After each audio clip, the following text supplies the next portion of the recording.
Salut les amis et bienvenue à la Galerie des Héros. Mon nom c'est Stéphane et je serai ton guide aujourd'hui pour te parler d'un héros incroyable. En fait, c'est pas un héros, c'est le héros des héros, c'est le Fils de Dieu. Aujourd'hui, on va parler de Jésus et de sa vie incroyable, mais aussi sa mort et sa résurrection. Qui est Jésus? Jésus, c'est tout simplement le Fils de Dieu. Il est né à Bethléem et d'ailleurs, on fête Noël pour célébrer la naissance de Jésus. Sa mère, c'est Marie et c'est un ange qui lui a annoncé qu'elle serait enceinte par la puissance du Saint-Esprit.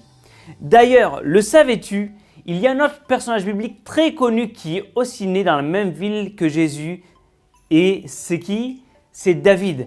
David qui a pris sa fronde et qui a tué Goliath. C'est lui qui est né aussi à Bethléem.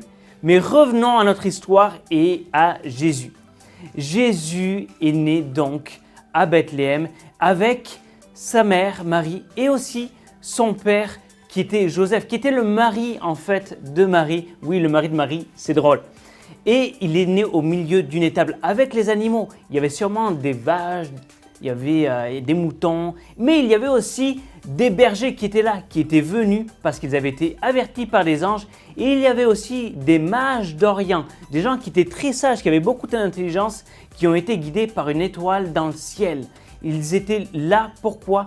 Parce que la venue de Jésus avait été prophétisée depuis des centaines d'années. Et enfin s'accomplissait la promesse qu'un sauveur allait naître pour Israël. Et c'était qui? C'était bien sûr Jésus. Mais Jésus a grandi sur terre et il a eu aussi des frères et des sœurs, tout comme toi. Il a eu une vie tout à fait normale. En fait, Jésus a même eu une formation et il est devenu charpentier. Il avait le même travail, il avait le même métier que son père. Mais à l'âge de 30 ans, Jésus a commencé à prêcher l'évangile et à aller de ville en ville pour propager le message de la bonne nouvelle.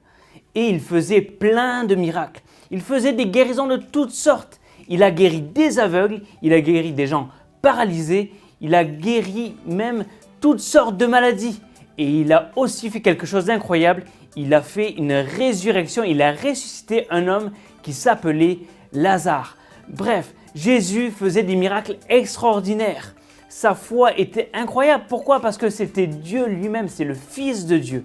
Mais au-delà d'être parmi nous, parce que le nom de Jésus était aussi Emmanuel. Et Emmanuel, ça veut dire Dieu avec nous. Jésus est descendu du ciel pour être parmi nous. Mais au-delà de ça, il est venu pour nous sauver.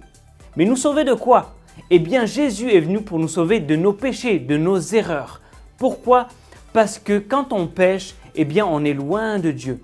Et le désir de Dieu pour nous, pour toi et pour moi, c'est qu'on soit en relation avec lui. Dieu veut que tu sois son ami. Mais pour cela, eh bien, il ne faut pas qu'il y ait de péché. Pourquoi? Parce que Dieu est un Dieu juste et il ne peut pas être en relation avec le péché. Le problème, c'est qu'on est tous pécheurs, et toi et moi, on fait tous des erreurs, on fait tous des choses qui ne sont pas correctes, des bêtises. Et ce qui arrive, c'est que quand on fait une bêtise, en général, il y a une conséquence. Donc en réalité, il fallait que Jésus meure à la croix pour qu'on puisse être pardonné de nos péchés. Et c'est pour ça qu'il est venu sur terre, pour qu'on puisse être réconcilié avec lui et qu'on puisse être en relation avec lui. Pour qu'un jour, on soit au ciel dans sa présence et qu'on aille au paradis. Et ça, c'est vraiment cool. D'ailleurs, laisse-moi te lire un passage très connu dans la Bible qui se trouve dans Jean chapitre 3, le verset 16 et qui dit « Oui, Dieu a tellement aimé le monde qu'il a donné son Fils unique. Ainsi, tous ceux qui croient en lui ne se perdront pas loin de Dieu, mais au contraire, ils vivront avec lui pour toujours. » Et ça, c'est juste extraordinaire. Dieu veut que tu sois en relation avec lui, mais surtout, il veut qu'on puisse avoir la vie éternelle et aller au paradis avec lui. Mais retournons un petit peu à l'histoire de Jésus. Jésus a donc évangélisé là où il allait. Il a parlé du grand message de la bonne nouvelle et il a fait des miracles. Mais à la fin de sa vie, qu'est-ce qui est arrivé? Eh bien, il s'est fait accuser de mettre du trouble parmi le peuple. Beaucoup voulaient le faire taire. Les chefs religieux l'ont donc condamné injustement à mort. Et le vendredi de Pâques, il a été condamné à mort et il est allé sur une croix où il a été crucifié, des clous dans les mains et des clous dans les pieds. Jésus a beaucoup souffert et le même jour, il est mort sur la croix. Mais Jésus avait dit et il avait prophétisé, il avait prédit qu'il ressusciterait. Et le dimanche matin, alors que les femmes qu'il connaissait, qui s'appelaient Marie entre autres, sont allées à son tombeau parce qu'il avait été mis dans un tombeau. Mais à l'époque, les tombeaux, ce n'était pas comme en terre spécialement. Là où il était mis, c'était comme une sorte de grosse caverne. Et ils avaient placé une lourde pierre qui roulait devant le tombeau pour que personne ne puisse l'ouvrir. Mais lorsque les femmes sont arrivées le dimanche matin, la pierre était roulée.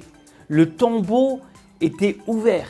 Et là, il y avait un ange. Il y avait des anges qui étaient devant et qui ont dit aux femmes, « N'ayez pas peur. Mais l'homme que vous cherchez, Jésus, qui a été crucifié, n'est pas là. Il a été ressuscité comme il vous l'avait dit. » Et c'est là qu'on vient à la boîte mystère. Qu'y a-t-il dans la boîte mystère? C'est la question qu'on se pose tous. Eh bien, je vais mettre mes gants pour savoir ce qu'il y a dedans. Hop, je mets mes gants parce qu'il y a quelque chose de très important à l'intérieur de la boîte. Tu te demandes ce que c'est, hein? Eh bien, voici ce que c'est.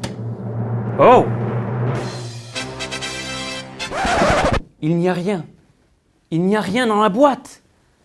Comment ça se fait? Il n'y a rien dans la boîte parce que, de la même manière qu'il n'y a rien ici, il n'y avait rien dans le tombeau. Jésus n'était plus dans le tombeau parce qu'il était ressuscité. La bonne nouvelle, c'est que Jésus est mort pour toi et pour moi, pour nos péchés, mais il est ressuscité. Jésus a vaincu la mort. Il est plus grand que la mort. Et si aujourd'hui tu décides de croire en Jésus-Christ, qu'il est mort sur la croix pour toi, pour tes péchés, et que tu lui demandes pardon, et que tu décides de le suivre, alors tu seras sauvé et tu auras la vie éternelle. Et un jour, on se retrouvera au ciel, au paradis, dans sa présence. Waouh, quelle super nouvelle!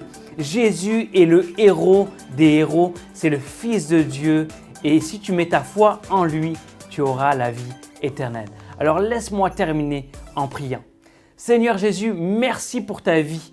Merci parce que tu es descendu du ciel, tu es venu sur la terre et tu as vécu parmi nous et tu es mort sur la croix pour nos péchés. Tu as souffert pour nous, pour qu'on puisse avoir accès à la présence de Dieu, pour qu'on puisse être en relation avec toi.